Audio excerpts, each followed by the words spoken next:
Okay, home athletes, happy Thursday. Little something different today. So you'll notice I have two different options for the workout. Today I have a kind of a pick your own movements option, and then I also have a more standardized workout option like you're used to seeing. And let me explain the reason for this. So this week we are starting the CrossFit Open, or I should say the CrossFit Open begins. You may or may not be familiar with this, but each year there's kind of a lead up to something called the CrossFit Games, which happens at the end of the summer. And the CrossFit Games is for the very elite level, 1% of the top 1%, the fittest people in the world type thing. That's at the CrossFit Games. At the beginning end of that, in kind of late winter, early spring each year, we do something called the CrossFit Open. And that is for everybody. That is for all the people who do CrossFit in the world, all the average folks like you and me, to have a go at doing some sort of workouts that they post a different one every week. This year it's 3 weeks. Usually it's 5. This week it is, or this year I should say, is 3. We're going to announce a workout at 5 o'clock on Thursday afternoon.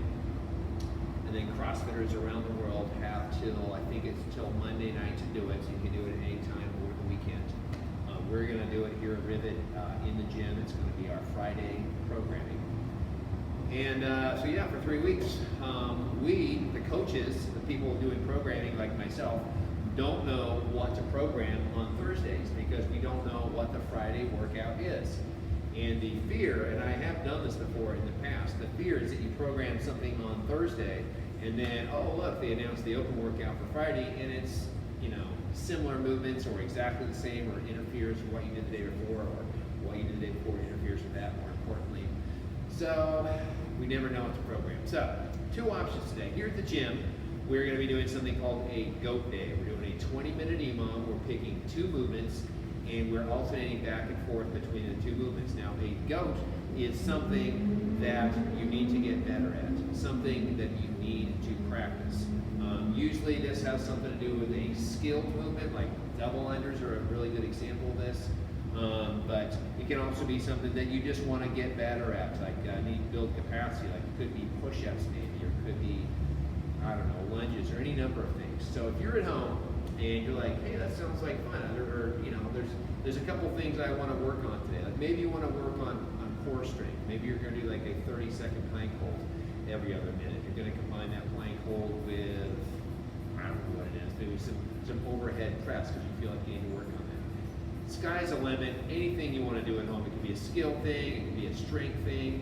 The idea with the practice part though is we keep it very low intensity. We keep the breathing down, we keep the heart rate down. We're not getting hot and sweaty.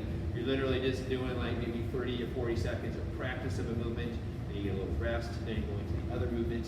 34 seconds of practicing that. So, but if you want to do the more workout thing, there you go.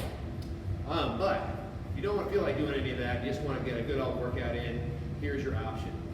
So, 10 rounds for time, alternating back and forth with 5 bent over rows.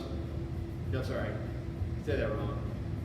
5 push-ups, 10 bent over rows, 15 air squats, and then a 200-meter run. So we got some body weight gymnastics up, some push, some pull, some squats, and some running. So the way this looks, we have your 2 dumbbells. I'm saying everything wrong so far today. So push-ups, I want you to try doing push-ups with your hands actually on your dumbbells. So each round is going to be 5 push-ups, not too many, only 5, which is a good thing. We're doing 10 rounds today. Let's go chest to floor and push all the way back up. If you can, try to get your chest all the way to the floor in between the dumbbells. So this is going to kind of increase that range of motion just a little bit, but you can do it. Use your drop the knees to the floor if you have to, but there's only 5 at a time for a reason. There's a lot of rest in between your next 5. But try to get all the way down to the floor at the bottom and then push all the way up to the top. Then we're going to do combine that with some pulling motion. We got our 2 dumbbells right there. We're sending those hips back and keeping that back. Back should be relatively parallel to the floor. Straight arms at the bottom, and then pulling those elbows straight up to the top.